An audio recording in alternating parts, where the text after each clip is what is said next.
Bonjour, vite fait entre nous, vous savez c'est quoi la première qualité du penseur critique? Je sais pas la deuxième ou la troisième, mais la première, dans tous les livres, dans tous les travaux de ceux qui en parlent. Alors je vous laisse quelques instants pour trouver, hein, pour avoir une idée. Est-ce que c'est la répartie? Est-ce que c'est le sens du pinaillage? Est-ce que ça va être la mauvaise foi? Plutôt non. La première qualité du penseur critique, c'est pour ça que je fais ça dans un grand espace. On a la liberté où tout est censé être ouvert, on aurait beaucoup de ciel. Et ben c'est l'ouverture d'esprit.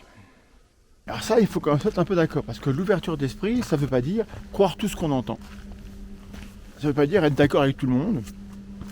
Ça ne veut pas dire être une girouette qui dit oui à tout le monde. L'ouverture d'esprit, ça veut dire être ouvert à la contradiction, admettre que on ne sait pas tout, être curieux, il faut de la curiosité également. Et ça veut dire accepter quand les preuves, les faits, les démonstrations vont dans un sens qui ne me plaît pas.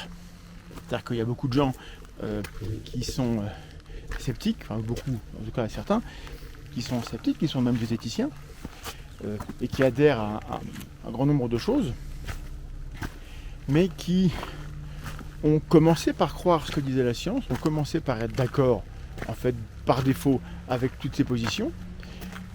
Et parce qu'ils sont d'accord avec toutes ces positions depuis le départ, ils n'ont jamais eu à faire le deuil d'une croyance, d'une certaine manière. Et en partie, c'est mon cas. C'est-à-dire que je n'ai pas eu à faire le deuil d'une croyance importante dans ma vie à cause du scepticisme. C'est souvent ce qui se passe chez les gens qui travaillent sur la pensée critique, hein. Les grands noms que l'on peut penser du monde sceptique, ils ont été croyants en ceci, en cela, complotistes, croyants aux ovnis, etc. Pas mon cas, mais ce sont des gens qui justement, face aux faits, face à la réalité des résultats d'expériences ou de travaux de recherche, ont bien dû comprendre que leur croyance n'était pas correcte et ont dû en changer.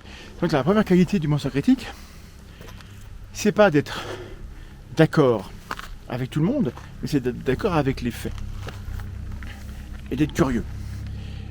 Et donc c'est ce qu'on vous demande lorsque vous venez discuter ici, c'est pas d'être arc-bouté sur vos convictions, sur vos certitudes, mais de vous dire que peut-être, il est fort possible que quand bien même j'aurais un peu plus raison que les autres sur tel sujet, il arrive quelqu'un avec un énoncé différent, avec une manière de voir un peu plus un peu nouvelle, un peu plus complète, qui soit plus dans le vrai que moi, et quelqu'un il faut que je l'écoute.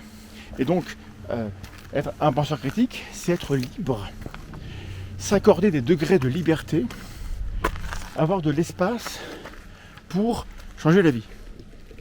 J'ai de la pensée critique lorsque je ne suis pas acculé, lorsque je ne suis pas dans un cul-de-sac, coincé et obligé de suivre une ligne directrice, en gros un dogmatisme. Je fais preuve de pensée critique lorsque je maintiens cette liberté. Voilà pour la principale qualité dont je suis convaincu que vous l'avez au fond de vous-même. Elle ne demande qu'à être encore plus libérée. Soyons tous encore plus ouverts d'esprit.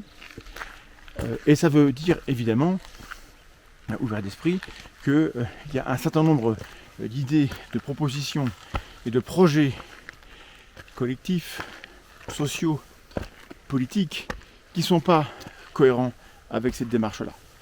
Regardez bien l'histoire du mouvement sceptique, l'historique des associations, de l'Union rationaliste, des structures, du scepticisme américain même, et du scepticisme français, et vous verrez bien que globalement, il y a une couleur politique qui n'est pas présente là-dedans, parce que ça n'est pas cohérent. Être ouvert d'esprit, c'est accepter ses propres incohérences et essayer d'y remédier. Là-dessus, je vous laisse réfléchir et je vous souhaite une bonne journée et de profiter du grand air si vous le pouvez, quand vous le pouvez, tant qu'il y en a. Les glaciers, c'est beau. Dans 3 ans, il n'y en aura plus. Des bisous. Les marmottes se réveillent. les marmottes sortent de leur sommeil et elles vont voter, bien sûr, comme tout le monde.